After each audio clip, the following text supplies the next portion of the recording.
I think this is the best authentic night market in Taipei, and in this video I'm gonna show you around. I'm gonna turn the camera around so you can see what I can see. And what does it mean to be authentic? Well, that's what we're gonna take a look at as we walk through here. Now, many of the night markets in Taipei are definitely tourist night markets. They're designed to shock and awe tourists. They're really organized. They've got places where the carts, like, you know where they are because they've got like lines in the middle of the road. They're closed off to traffic.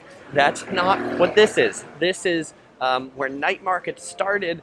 Was, you know, vendors just push their street carts to a street. No regulation, no places, and that's what a little bit like this feels like. Now, there definitely are stores and vendors and some regular ones, but the street's not closed off to traffic, and so you'll see scooters coming up and down here. This is where the locals that live in Yonghe come to eat and get their snacks at night. So this is across the river from Taipei City, and it's by the Dingxi MRT, maybe a 10-minute walk out of the MRT. A few side alleys that have some stuff too. But let's take a look at what's on offer here. These vendors selling up delicious fruits, very brightly lit. We've got some strawberries, some candied strawberries here on a stick. Pretty good. One of those is going to cost you starting at 25 Taiwanese dollars. They do have some trash cans in the middle. You can throw your trash away. That is nice. We've got some fish cake, tempura here. We've got takoyaki, or octopus balls, 6 for 60 Taiwan dollars, a Japanese delicacy. Of course, tea. We've got milk tea, iced lemon tea, and even here we've got some, some Middle Eastern food. You can get some chicken shawarma cooking up right there, and she's definitely hard at work in that cart. Here we've got chicken feet, everybody's favorite. Where do we see those chicken feet? Maybe they're steaming up right there. Those don't look like chicken feet, but that's what the sign said. Oh, stinky tofu. Stinky tofu. I just got a whiff, and it is pretty stinky, let me tell you. Now, night markets are always a place where people would bring their kids to play games, to ride in little rides, and these are some of those coin-operated rides. Oh, I want to point out, because people just park everywhere and scooters park everywhere, they put these like gigantic metal stanchions to make sure there's no tables or carts right here, so there can still be foot traffic into some of the businesses. I guess to counteract the stinky tofu, we have like the smell good Essence perfume store. I ate this just the other night, peanut roll with ice cream from this vendor. They've got this big block of like peanut, and they've got these pancakes, and they put 3 scoops of ice cream in it and some cilantro, and it's pretty tasty. We've got another drink stall right here. You can get one of my favorite drinks, watermelon juice, for 55 Taiwan dollars from this stall. There's probably at least another watermelon juice vendor up ahead, or there typically is. You know, every time it's a little bit different. I mean, I don't come every day. You know, I come every few years, and so it definitely changes over a few years. Fried sweet potato balls, which seem to be a thing that I see at a lot of night markets now. I guess yes. I need to give one of those a try. And they said yes, it is. All right. What's in here? Some veggies and some buns. Oh, this stall, I think this is funny. As someone from San Diego, California, south of the border, we have a churro stall. 55 Taiwan dollars will get you some churros right there. Let's go down this little side street right here. I think we've got some, maybe, that also looks like takoyaki. And as I try not to get in too many people's way as I'm doing this, this is mostly a shopping little street down here, down the side. It is covered, so it rains so much here in Taipei. It's covered, and they've got fluorescent lights that run down it, but it's a street, so you'll see scooters driving up and down it, and then there's like some little alleys that are dark, and like people live down these little alleys up in these buildings. We've got kids' shoes all nicely wrapped, and then where people park their scooters down here. You know, there's not a lot of like parking garages or parking spaces, and so this is just where people park. In Yonghe, you'll see scooters like all over. I mean, on sidewalks, like anywhere they can put one, they put one for sure. And so I'm going down there. You're like, Chris, this doesn't, where's the action of the night market? It has like another splinter that goes off this way and then it comes back to the main street. So that's where I'm walking you to, but gives you just a little bit of ambiance for this place, I think, to walk down these sorts of alleys. It is 8:50 at night on a Saturday night, and so this is when the night market is hustling and bustling. Well, not this particular alley, but when we turn right, you'll see the hustle and bustle again. Oh, by the way, you'll notice Uber Eats. Uber Eats is really big here, and they deliver most of it on the scooter. Okay, look at this line. These line of people are in line for fried chicken chops. You know, they can only fry up so much in that fryer, and boy, those must be good if people are willing to wait in that long line. All right, so we're gonna go down this side street and rejoin the main part of the market, but we'll just walk through a little bit of the neighborhood here.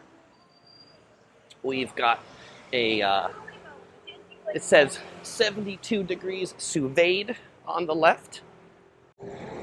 Up on the right, we got a place that looks like it sells buckets of chicken.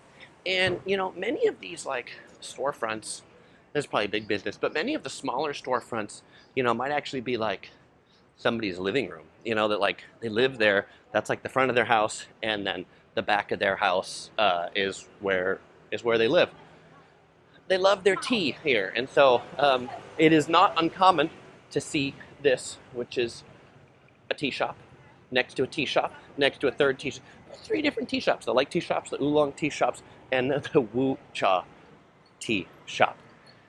Okay, as we come down this way, this rejoins the like triangle or T of the night market. As you can see, there's quite a bit of hustle and bustle just down this way, and a lot more scooters parked here too. I like the red lanterns on this shop, selling a lot of steam coming out there. Now, not everything in Taipei is street markets and low end. There's some like amazing high-end dining too. We were over at Taipei 101 just earlier today and had some really nice sit-down meals. Okay, we've got various meats in here, including the chicken feet up on top. We've got some big chickens that are down there.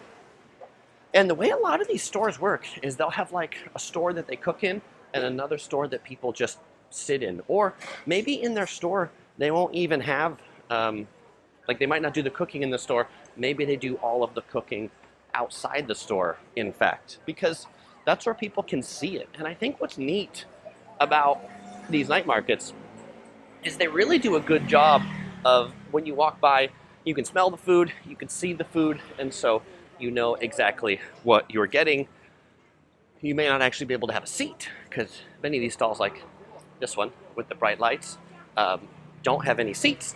But the way this place works is you get a little basket right here, and then they got the prices of the different meat on the stick, and then they just charge you as you pick what you want.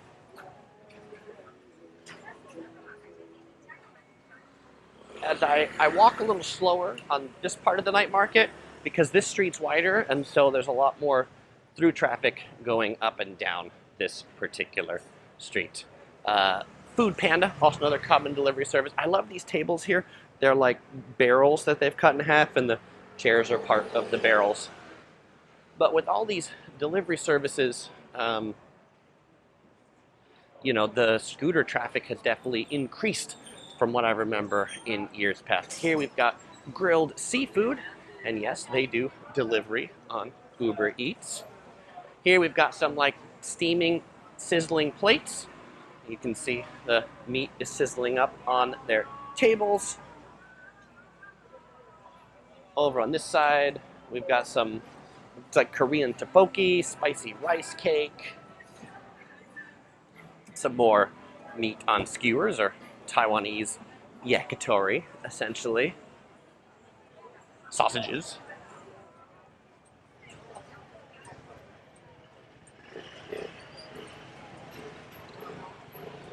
Oh, we got some big shrimps right here, and some sea snails, and some crabs.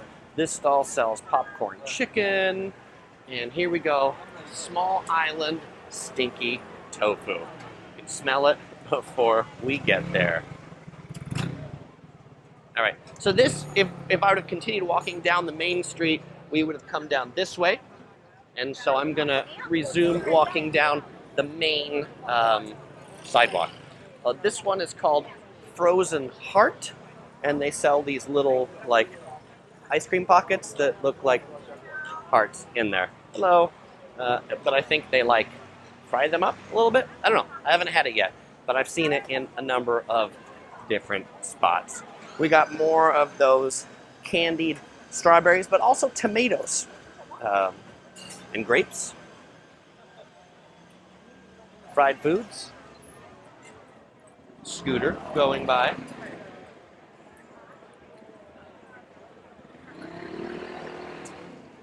Here we've got some like healthy desserts. So jellies, taro, red bean, scooter going by, scooter going by, scooter going by.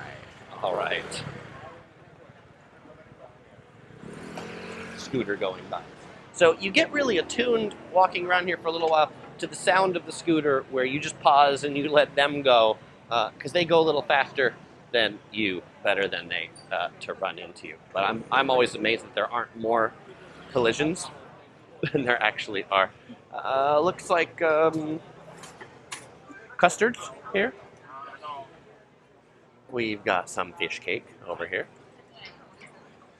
We've got games for kids to pop the balloon. Woo, almost. Yellow darts right there. Is she gonna get it? Let's see. Oh, good job, good job.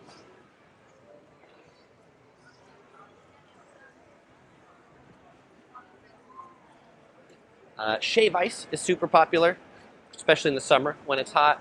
So we've got all these different kinds of shave ice here. Generally not fruity, but brown sugary here. And this one says apricot kernel drinks. Oh, sounds interesting. And Chinese donuts.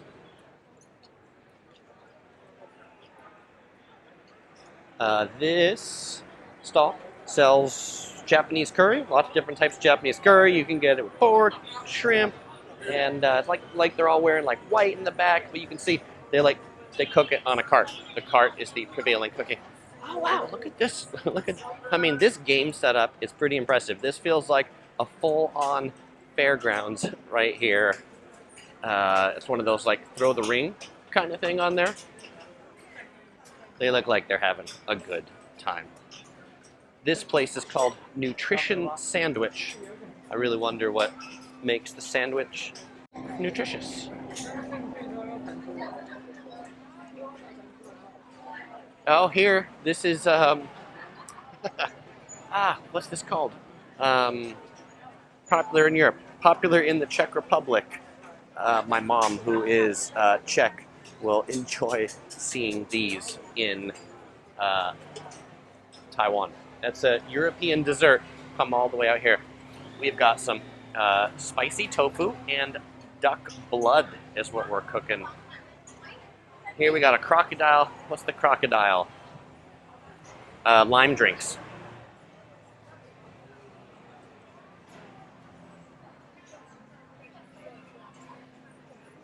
These kind of like cheap electronic stalls are really popular, where they got like ring lights and USB cables, and you can see like the person that owns this stall to park their scooter, they just park it like in the middle of their shop because there's otherwise no place to park their car.